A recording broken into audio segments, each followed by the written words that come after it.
بسم اللہ الرحمن الرحیم۔ السلام علیکم ورحمۃ اللہ وبرکاتہ۔ میں جس بس میں نوکری کرتی تھی اس کا مالک روز مجھے تنگ کرتا تھا کہ میں اس سے شادی کر لوں، اور میں نوکری چھوڑنے کا سوچ رہی تھی کہ ایک دن کنڈکٹر نے ایک لاکٹ دیتے ہوئے کہا کہ آج کے بعد جب بھی یہ شادی کا کہے تو اسے یہ لاکٹ دکھا دینا، یہ شرم سے پیچھے ہٹ جائے گا۔ اور ایسا ہی ہوا تو مجھے تجسس ہوا اور میں نے اس لاکٹ کو کھول کر دیکھا کہ اس کے اندر ایک تصویر تھی، اور اس پر نظر پڑتے ہی میری جان نکل گئی کہ وہ تو مجھے نہیں معلوم تھا کہ آج میرے ساتھ کیا ہوگا، لیکن پھر بھی میں گھر سے نکل آئی تھی کہ جو ہوگا دیکھا جائے گا۔ اندر ہی اندر میں ڈر بھی رہی تھی کہ آج جانے باس کا رویہ مجھ سے کیسا ہوگا، آخر مالکوں کا رویہ نوکروں کے ساتھ ہو بھی کیسا سکتا ہے۔ جیسے ہی میں اپنی نوکری پر پہنچی تو پھر سے مجھے اس شخص کی گندی نظروں کا سامنا کرنا پڑا، اور میرا دل چاہا کہ زمین پھٹے اور میں اس میں سما جاؤں، مگر میں اپنے آپ کو سمجھاتی ہوئی اپنے کاموں میں مصروف ہو گئی کہ یہ تو روز کا کام ہے، مگر آج تو حد ہو گئی۔ اس نے مجھے آواز دے کر اپنے پاس بلایا۔ مجھے لگا کہ شاید کوئی کام ہوگا، اس لیے میں اس کی بات سننے چلی گئی، مگر اس کے بعد اس نے جو بات کہی اس نے تو میرے سر پر قیامت ہی توڑ دی۔ کہنے لگا کہ تم کب تک یہ نوکری کر کے اپنے آپ کو مشقت میں ڈالو گی؟ تم اس سے شادی کر لو۔ اس وقت میرا دل یہی چاہا کہ میں اس کے منہ پر ایک تھپڑ رسید کروں کہ تمہاری ہمت کیسے ہوئی مجھ سے یہ بات کرنے کی، مگر میں مجبور تھی کہ اگر یہ نوکری ہاتھ سے چلی گئی تو میرا کیا بنے گا۔ اس لیے میں نے خود پر قابو پاتے ہوئے کہا کہ میں یہ نہیں کر سکتی، اور چپ چاپ وہاں سے نکل آئی۔ میں ایک بس ہوسٹس تھی اور میری تنخواہ یہاں پر بہت اچھی تھی، لیکن جب سے میں یہاں پر نوکری کر رہی تھی تب سے بس سروس کے مالک شاہنواز ملک کا رویہ مجھ سے عجیب تر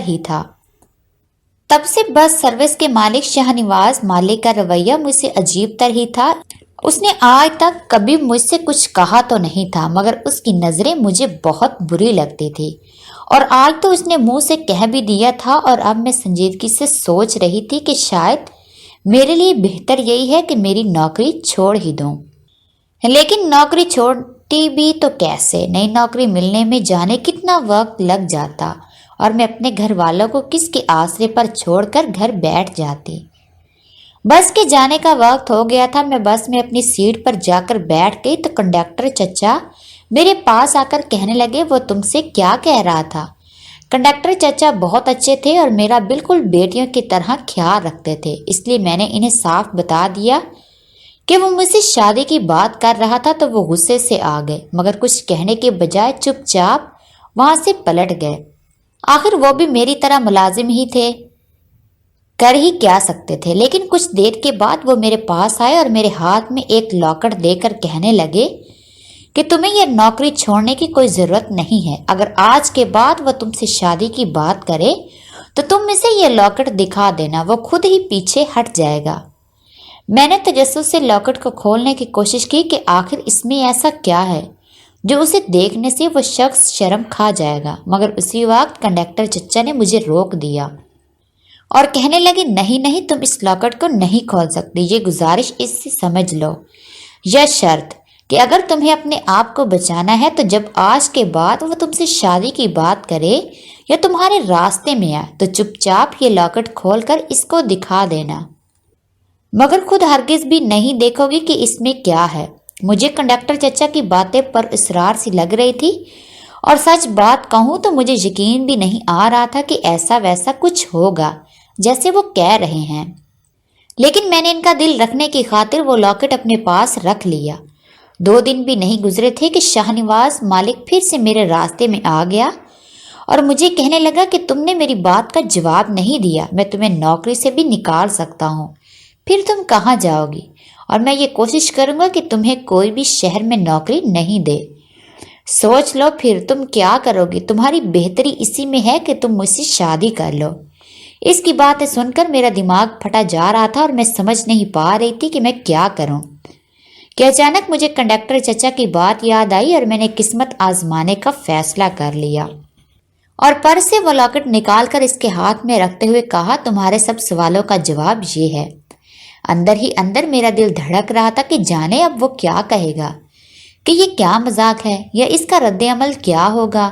مگر اس کے چہرے کی طرف دیکھ کر میں چونک گئی۔ میں نے گمان بھی نہیں کیا تھا کہ واقعی میں کنڈکٹر چچا کی بات سچ ثابت ہو جائے گی۔ اس نے اس لاکٹ کو کھول کر دیکھا تو اس کے چہرے کے رنگ ہی اڑ گئے تھے۔ وہ ایک نظر مجھے اور ایک نظر اس لاکٹ کو دیکھ رہا تھا، اور پھر ایک دم سے اس نے وہ لاکٹ مجھے پکڑا دیا اور کہنے لگا مجھے معاف کر دو، اور بھاگتا ہوا وہاں سے چلا گیا۔ میں حیرانی سے اسے جاتا دیکھتی رہی کہ ایسا کیسے ممکن ہو گیا، یہ کایا کیسے پلٹ گئی۔ اس لاکٹ میں آخر ایسا کیا ہے جو اس نے مجھ سے معافی بھی مانگ لی اور چلا بھی گیا۔ میرا دل چاہا کہ میں اس لاکٹ کو ایک دفعہ کھول کر دیکھوں، مگر کنڈکٹر چچا سے کیا ہوا وعدہ یاد آ گیا اور میں نے وہ اپنے بیگ میں رکھ لیا۔ اگلے 2 دن وہ مجھے نظر ہی نہیں آیا اور میں نے شکر ادا کیا۔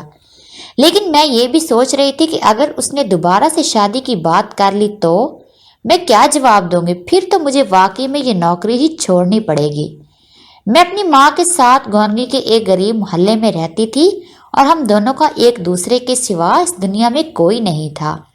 میری ماں نے محنت مزدوری کر کے مجھے پڑھایا تھا، لیکن انٹر کے بعد میں مزید تعلیم جاری نہیں رکھ سکتی تھی، اس لیے میں نے چھوٹی موٹی نوکریاں کرنا شروع کر دی۔ لیکن دن بہ دن بڑھتی مہنگائی کی وجہ سے یہ بھی ممکن نہ ہو سکا، کیونکہ مجھے بہت تھوڑی تنخواہ دی جاتی تھی۔ پھر میں نے ایک اخبار میں اشتہار دیکھا کہ بس ہاسٹس کی ضرورت ہے، ان کو زیادہ پڑھی لکھی لڑکی کی ضرورت بھی نہیں تھی۔